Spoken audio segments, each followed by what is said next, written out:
Welcome to Sugar and Ink, a podcast about living the plus side of life.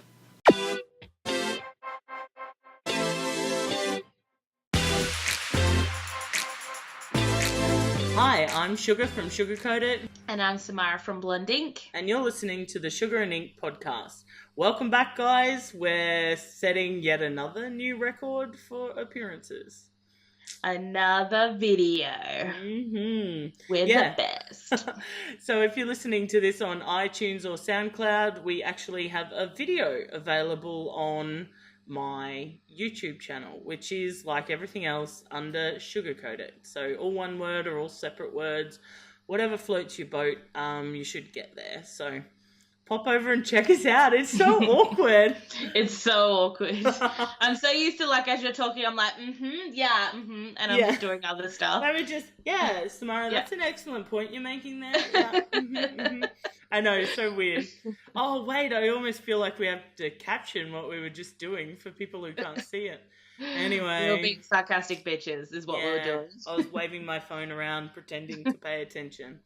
Okay, so this episode, I thought it would be really interesting to have a chat to Samara about her job. So what pays the bills? Yeah, what pays the bills? So the other week we talked about how Samara had given up blogging, which blogging was never your full-time job, was it? Was it ever? No, never full-time. Yes. And I don't think I ever could have made it full-time. I didn't have the passion. The passion, the cash. The sugar daddy, none of it. I thought when we were talking about Samara's blog closing down, then I mentioned that I thought it would be really interesting to talk about her job because Samara works in social media, yeah? Yeah, I do. I work in digital marketing, which is mostly social media. Yeah. Oh, yeah, I forget people call it that. My bad. Yeah, a few other things come under digital marketing, but most of it is social. Yeah, social media, but do you do emails and stuff like that or anything? What else? I do emails, web, Google, AdWords, SEO, all that sort of stuff, and then lots of social. Yeah, awesome. Okay, so hopefully this will interest you guys because I had some questions. We've been chatting for a while now and I didn't know a lot about what Samara does for a job, so I thought I'm going to ask her and you're going to come along and listen to it. Sorry that happened. No, it should be fun. So your job, how did you get it? Did you come out of high school or did you come out of uni? Like, did you do any sort of interning or anything? Like, how did you... Oh, why don't you tell us what your job is? my then job... how you got there. My job is, my role is called Digital Marketing Specialist, which is a very flouncy kind of title. It is, it's fancy. Yeah, and most people people who don't know blogging or any of that sort of stuff just kind of look at me funny, like my aunts and uncles. And it's like, I'm on Facebook all day, but it's for work. And old people love Facebook now, so they're all like, that's a great job. Oh my God. The demographic I deal with for work is like the 65 plus, and they are loving the Facebook. Yeah. Love it. And they call it the Facebook. Yeah, the Facebook. Yeah, so I work for a major charity called Vinnie's, if people don't know Vinnie's, or St. Vincent de Paul Society, and I do all the national marketing. So if you ever see a post from Vinnie's Australia or CEO Sleep Out, that's me. Woohoo! Yeah. That was a serious red line moment. But it needed a woohoo because that's a pretty big audience that you get to talk to, and so it's pretty important. Yeah, it's really fun actually because I get to basically tell the story of all the amazing things that Vinnie's does with the money that people donate to us or the money that people spend in our shops. Yeah. So it's actually like really fun. Yeah, it's a very cool job. So how did you get it? For all those playing at home? I've only done year 12 and I've done a few certificates and things like that. I've not been to uni. Yeah. And I was actually in the public service for just under 10 years and decided that it was the most bullshit thing I've ever done. What was your role there? What were you? I did admin? all sorts. I did all sorts. I did like program officer, policy officer, research, Policy officer would intranet. suck Yeah. so bad. Research was rubbish. Yeah. Worse, all actually. sorts of stuff. I just bounced around basically. But my main area was Indigenous education. Yeah. So, yeah, which I really enjoyed working on that stuff. Yeah. But working in the public service itself is bullshit. Yeah. So to clarify, Yeah. the job, not bullshit. Public service, kind of bullshit. Yeah. Some of the work people do is amazing. But I was in when Tony Abbott became Prime Minister and I was done. Yeah. So Tony Abbott came in and I was like, I think I'm done. I think I'm good. I don't think I can work anymore. No, because Indigenous services, like the women's portfolio, went under the Prime Minister, didn't it? It did. Yeah, so Tony Abbott Prime Minister's office. Is that your phone again? Oh, we got a new record. Yep, a new queen of the interrupt. It's dead to me. Yep. Bye-bye, Jake. It's been nice knowing ya. And he's sending me inappropriate messages. Oh, right. Wink, wink. Yeah, if there's a baby in 9 months, we know why. Yeah. Wow. Congratulations in advance. Because let's face it, hopefully we're talking more regularly than we did last year, because otherwise that could happen and I would have missed it. Yeah. It'll be this episode, the next episode. Oh, I had a baby. Yeah. Here it is. Hey, we're just here at Samara's baby's first birthday. Yeah, he's one. Yeah. Yeah. Anyway, but yeah, no, I can imagine actually if I worked for a portfolio that had been put under the Prime Minister and that was the Prime Minister, I would have been a bit like, yeah, nah.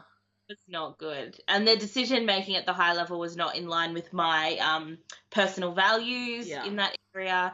So they were offering packages for people to voluntarily leave. Okay. And I was like, me please. Yeah. I'll get paid to leave. So I took a package and then I kind of faffed about a bit thinking I would make my blog full time and totally did not put in any effort. I watched a lot of TV. Working from home as your own boss is actually a lot harder than people think. So hard. It's so easy to get distracted and never do anything, like at all. Hard. And just be there like, Yeah, I work from home occasionally in my job now, and it's so much easier to do that than it was to work from home as my own boss. That was awful. Because you got someone who's going to kick your ass. I've got someone who's like seeing whether I'm sending emails and sending stuff I said I would do from home versus, me going like, I'm going to go watch the Kardashians today. Yeah. Yeah. Old Kardashians too. They're the best ones. So that was for like a couple of months, and then I was like, all right, I better get a job because I didn't get that much money. That's what grown-ups do. Yeah. Yeah. So I just started looking. I was like, I really enjoy the digital stuff. I really enjoy marketing. I'm going to have a career change. Mm-hmm. And I applied for a job at the local Vinnies. Yeah. And got it because of all the stuff I'd learnt, blogging, all the stuff I'd taught myself. So how to use Photoshop and Illustrator and InDesign, emails and all because you were making videos as well, weren't you, when you had your blog? Yeah, I made a couple of videos with a guy who specialized in video production and because he was trying to expand his stuff as well, and then he found his dream job, and then I kind of went off and found my dream job, and so we just kind of stopped and we went our separate ways. No, I remember that because even back then I was like, man, I'd love to get into video, but I have no effing idea how to do that. It was so hard. He was great at teaching me stuff, but it was like stopping and starting, and then I'd say something and he's like, look happy, like smile. You look miserable. I was like, okay. Being on camera is really hard though. It's like really hard. I have to watch all my videos at like 1 1/4 or 1.5 speed because even though I feel like in real life I talk a million miles an hour, for some reason when I'm recording in front of a camera I'm like, and then we go over here. And I'm just like, what the fuck? Melissa! Speed it up. I know. So there's a hot tip for anyone playing at home. you can actually listen to me talk in like 1.25% at least, and you'll get through it faster. It'll be fine. And it's still fine. Yeah, you can still understand what's happening. Maybe not in the podcast because I'm like, blah, blah, blah, blah. But yeah, my normal videos, you're welcome. There's the hot tip. Nice. I like that. Okay, so you got your regional office job, yeah? Yeah. Regional? Yeah. Yeah, and I did that for 2.5 years, and then this job came up in the national office, and yeah, it had been advertised a couple of times, and they had a bit of a hard time finding someone, and it was very much a job you had to kind of walk into and take over from what other people were doing for us, and you really had to kind of know Vinnie's already to be able to really pick it up. So, so I just applied for it and got it, which was really, really good. And I kind of already was involved in the job in other ways from a local perspective. So I already knew what the job needed, which was just lucky. Yeah. And yeah, it was a really great move. Because you're in Canberra, is it based out of a location in Canberra? Yeah, so we're based out of the suburb Deakin, which is where the local office is as well, but we're in different buildings. So I didn't even have to change coffee shops. That's great. Because if realistically, where I am in Queensland, that's always a thing. I lost, 2 possible social media accounts last month alone, just to people who were locally. Yeah, you know, and so to hear and because it's so based in Sydney and Melbourne, it's pretty exciting that you could work for a company out of their national office and have it be in Canberra, in the same building where you were. Yeah, I think that's actually probably why they had trouble finding people, was that there's not that skill in Canberra, because everyone goes to Sydney or Melbourne because that's where the head offices are or the agencies are. It really is. I come up against it all the time when I'm quoting and pitching and stuff like that. People are like, oh yeah, but how do we do this? And I'm like, it's the internet. Yeah.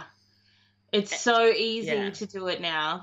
Technology, everything we work on is through cloud-based. We meet with with the state offices constantly all week, and it's all over video call. And it just makes it super easy. Yeah. It is nice to see people face to face, but it's not overly necessary. Yeah. I find that some of the accounts that I work with one of the accounts I work with in Melbourne, I fly there once every month or two now, and some months it's more than that and some months it's not. Just to be able to be there face to face and say to the business, oh, hey, I exist as a person. I'm a person. Yeah, and it's nice for them too, because you do pick up a lot from being in an office, but it's not something that I feel, as long as you're having those conversations, I think you can still be in the loop 100%. It does rely on, because I can't, so I've got a post on our national Facebook page as an example, and I rely on the states to send me stuff for that page. So it does rely on them getting decent photos or video or that kind of thing. So with 8 states and territories, I will always have something. Yeah. And some states are better at that than others because of the resourcing they have. Smaller states have less people.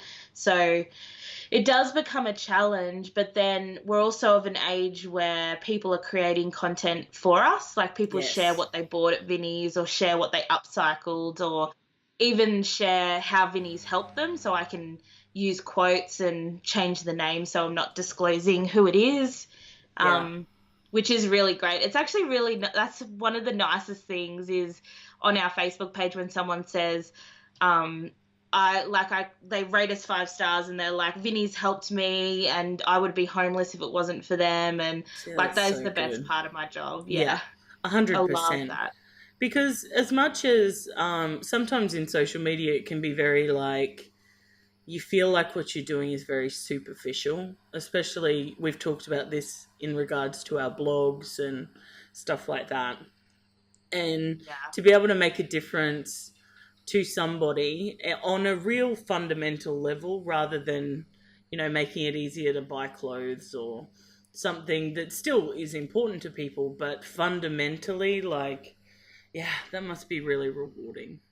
Yeah, it's really nice. We have lots of other than just, your shops are too expensive. Why do you help refugees instead of Australians? Blah blah blah. Which we do. We help everyone. We don't care where you came from, how you got here. Oh man, I can't even handle Australians with this whole.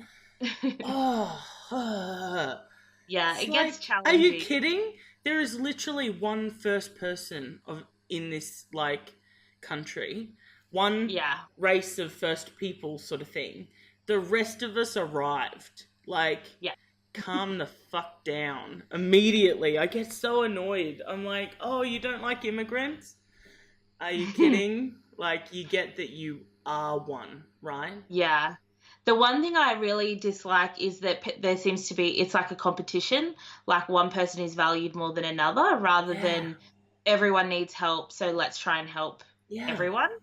I know. It doesn't And it's matter. like we should be spending our money on like real Australians, and it's kind of like who do you deem to be Yeah. the appropriate level or appropriate type of Australian? Are you kidding? I'm glad we have videos so you can see me screwing up my friggin' face. We get a lot of those conversations because Vinnie's is a big supporter of refugees and asylum Yeah. seekers, and we advocate for them and assist them when they come here because a lot of times they come here and they cannot earn an income. Yes, yeah. So they need help. And yeah, we have a lot of those conversations of why we're helping asylum seekers and not like our own. Yeah. Like our own. That's not my language. And we just have to educate them and say, we do. Yeah. Yeah, I'm doing air quotes because our own is definitely not my wording. No, God, no. No, and it's a really nice organization because it is everyone's important and it's the fundamentals of everyone deserves to have a home and Yeah. a safe place to live, because with that then comes all the other things. Without a home, you can't have a job successfully, you can't keep going to work. Without a home, you can't be healthy because how can you address medical issues when you're sleeping on the street or in your car? Yeah. How can you have stable relationships when you don't know where you're going to sleep tomorrow night? So everything kind of hinges around this home, this idea of a house and shelter. And regardless of who you are and where you came from, everyone deserves that. It should be a basic human right. Absolutely. Yeah, and I just think the internet just makes it way too easy, in my opinion, for people to be dicks about that sort of thing. And I think with the access that we have to the internet, you really should be educating yourself on the experiences of these people. And if you then can't have empathy for a person who's been through that, you need to check yourself, really. Yeah. So, whether or not they've been through anything, if someone's in that situation, how can you not find the empathy for them and hope that they can get what they need? Like, Exactly. for God's sake. Oh, people. Yeah. Stop being dicks, people. It gets pretty crazy, but we try and use it as a good opportunity to educate. Yeah. What's your policy can you talk about that? Like, what's your policy in terms of dealing with people? Yeah, we respond to people. Yeah. So we definitely have like profanity filters turned on. So any time there's a swear word, things don't appear because we think we're happy to have the conversation, but it has to be respectful, and that includes no swear words. Even though I swear like a trooper on this podcast, I definitely don't swear at work.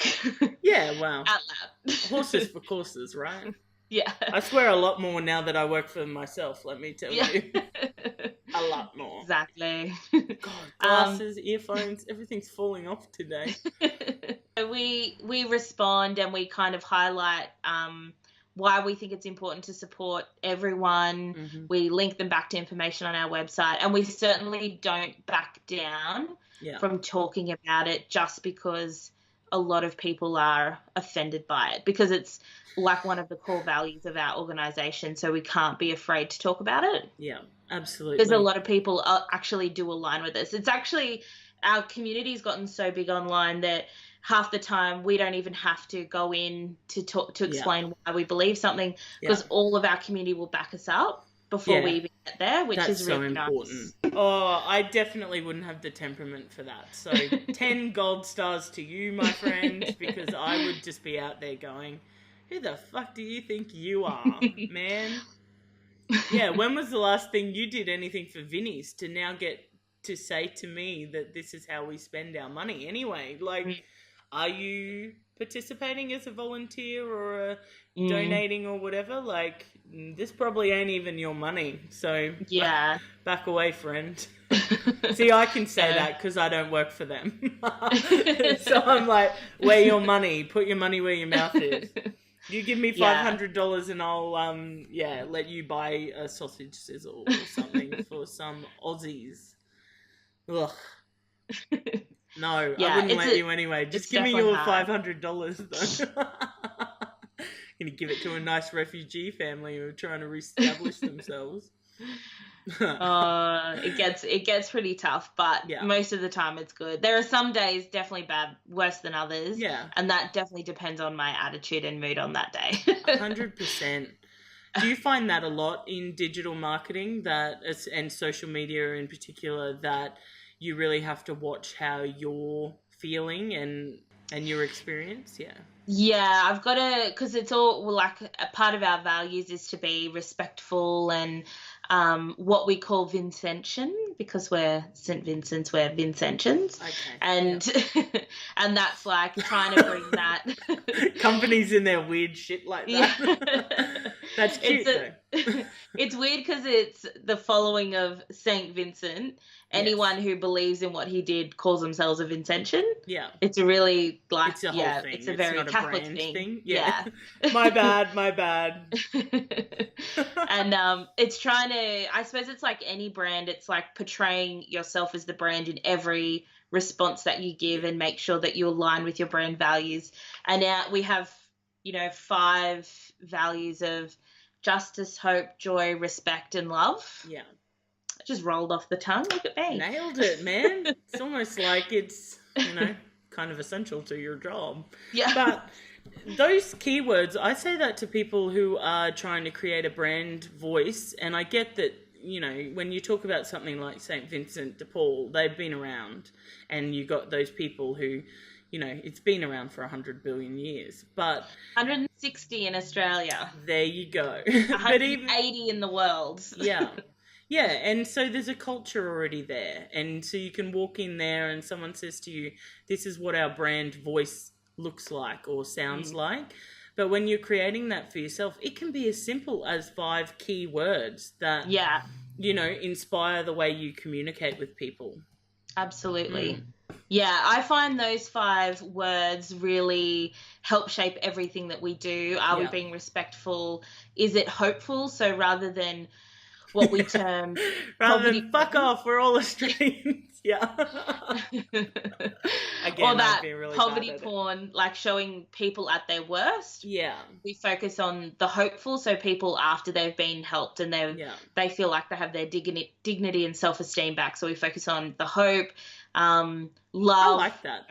I love everyone. That's so important, isn't it? In what you do, it can be, I guess it could be easy to get in this situation, kind of like RSPCA does a bit with dogs. Like, this one's going to die if you don't get it. Know. Which is so traumatizing. I don't even want a pet. Sad. And I'm like, maybe I should go pick that thing up just to make sure it's alive. It's so sad. And I just compared people to dogs. But you get my point. It's important to give people, especially... when you're delivering a brand message, not to take advantage of the people whose story that you're sharing, because that could be so easy in what you do to just cross the line. Oh, for sure. And I'd certainly see that in my old role where I dealt with media a lot, is that not all media, but some would be ruthless in that Hashtag not all media. Yeah, I'm not going to paint you all with the same brush, but some media would definitely ask very questionable things of us, like, oh, you want to promote young people? Well, can you get me a young person who's experiencing homelessness? Like someone in high school. And we have to go, no, because that's not information for us to disclose. That's not fair to disclose that to their peers that they then have to continue going to school with. Yeah. And there's a lot of issues with that. So we try and protect the people that we help, and not even kind of go into something that we think is going to be more harmful, and then we always, when we do want to share their story, we always try and de-identify as much as possible who they are, so that if in 5 years' time something might be affected because of that story, you'll never know who it really, really, really was. Yeah, okay, that makes sense, because social media lives forever. Yeah, we try really hard to protect their identity, because, and it's one of those things where just because maybe you lived in your car for a little while doesn't mean that you are always going to be the person that lived in their car. Yeah. So it's like that's one small part of their story. It doesn't have to be the part of their story that follows them forever. And it's totally up to them. Because it's right. Because for most people, a lot of people, it's a moment in time of their lives. You know, it's not an ongoing situation. It's circumstantial or whatever. And they're, with some assistance, back on their feet. And then people can be jerks. And it's like, you know. Yeah. That's so interesting. Yeah. Loving this. This was such a good idea. Yeah, it's nice to like show people that just because you've had a bad experience, it's not who you are. Yeah, like absolutely. You're so much more than that. It's important that to set that example in our community, and I think that to be able to do that every day you're in your job is pretty cool. It's really, I really, really love it. I'm such an emotional person. Like, we do a story and I'm like, this woman has gone through some really hard times. Yeah. Or like, yeah. Or a video. I'm sitting there like we were watching a video that we had created for someone that we helped, and then the girl behind me is kind of like, "Did you like the video?" I'm like, Yeah. Yeah, I really did. I love that. Yeah. Hard, but, you know, uplifting in that too, especially since you guys are coming at it from that direction. Yeah, I think if you keep the positive on it and that you look at the fact that humans can be so resilient and they can really rise above what's happened to them and not let it define them and do better, that helps you see the positive every day rather than focus on this horrible thing that happened. Everyone's terrible, humans are the worst, I can't believe we're in this world. Oh, me recently, you mean? Yeah, stupid people and their peopleness.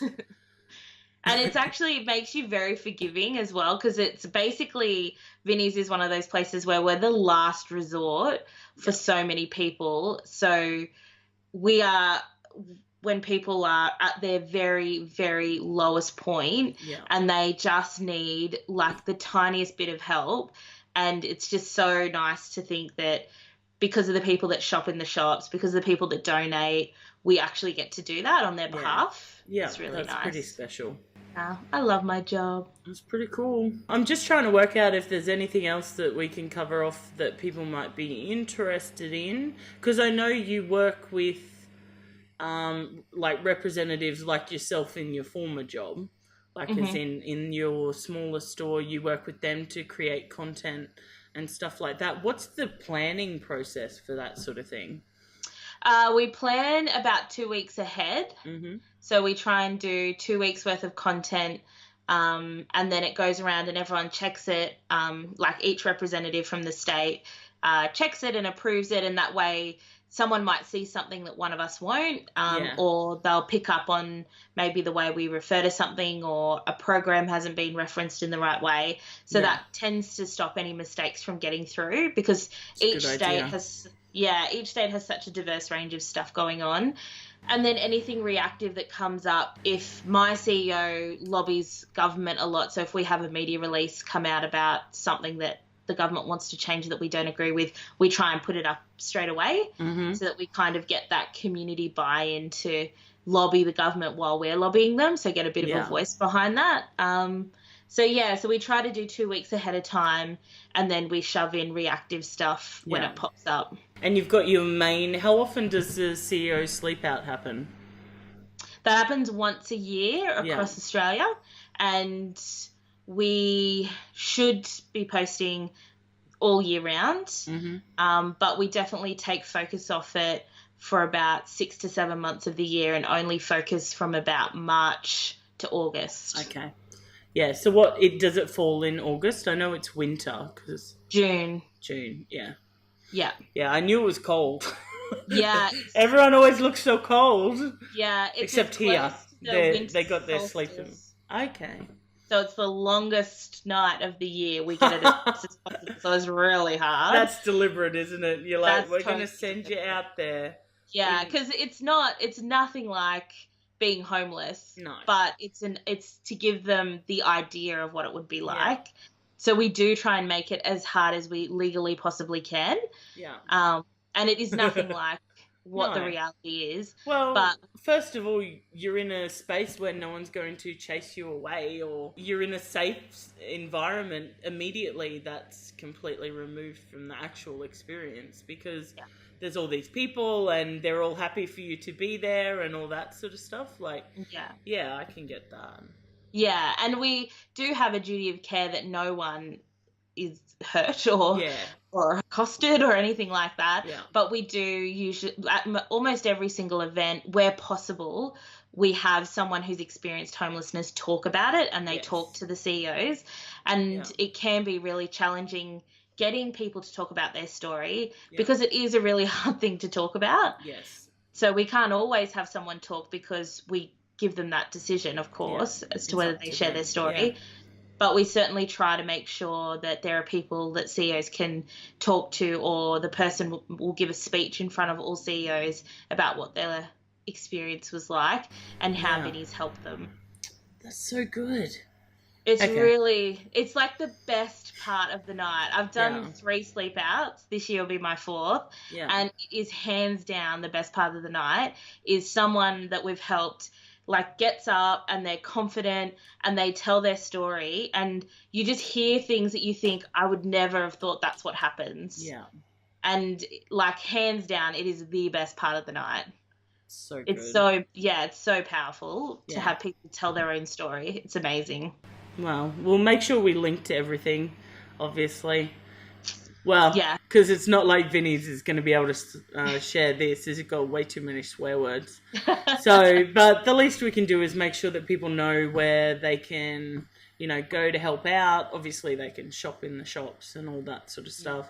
But also get behind the CEO sleep out. Yeah, we launched a new website this week, which will probably be weeks later by the time this comes out. So we did that already. It happened.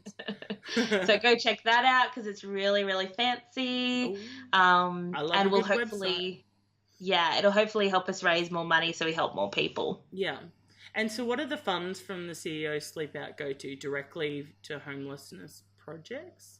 They go through to, so every state has its own stuff. So like Victoria has soup vans that go out and provide soup and outreach to people experiencing homelessness, blah, blah, blah. Some states have shelters. Some, like in Canberra, we have a food service and a night van and a university program. So we've got that kind of upskilling people out of poverty and giving them access to tertiary education. Every state's different, but it all links back to assisting while someone is homeless or providing the prevention so that no one will become homeless. Because if you can stop someone from being homeless, you stop the cycle from even beginning. But once you are homeless, it can be a cycle, unfortunately. Yeah.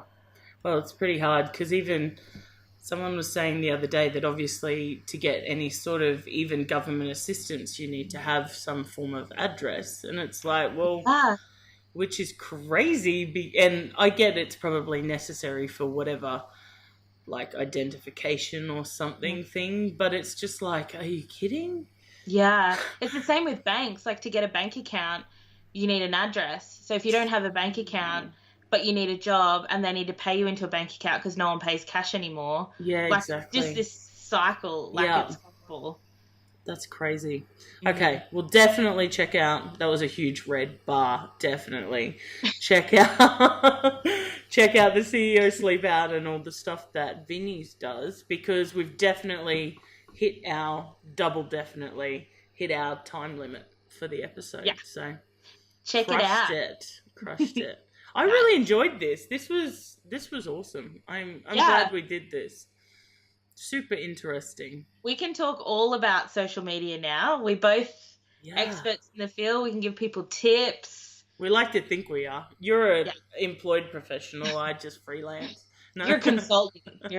I am a super consultant. Yeah, hit us up with social media questions on Twitter. Yeah, well, we're on Twitter, Instagram, Facebook, YouTube. What else is there? Email. I said Facebook. Oh, yeah, you could email us. Go old school. Head to the website. We'll put up the show notes. You'll hear about that in the thing that goes at the end. But, yeah, other than that, thanks for... I was about to be like, thanks for talking to us, Samara. But you are Samara. Thanks for being here. And yeah, I'm hoping that you guys are enjoying the video footage as well. Yeah, and we're going to keep giving this a shot as long as we can make it work. Yeah, love it. Yeah. It's like being in the same place. Awkward, but the same place. Okay, bye guys. Thanks for being here. Bye.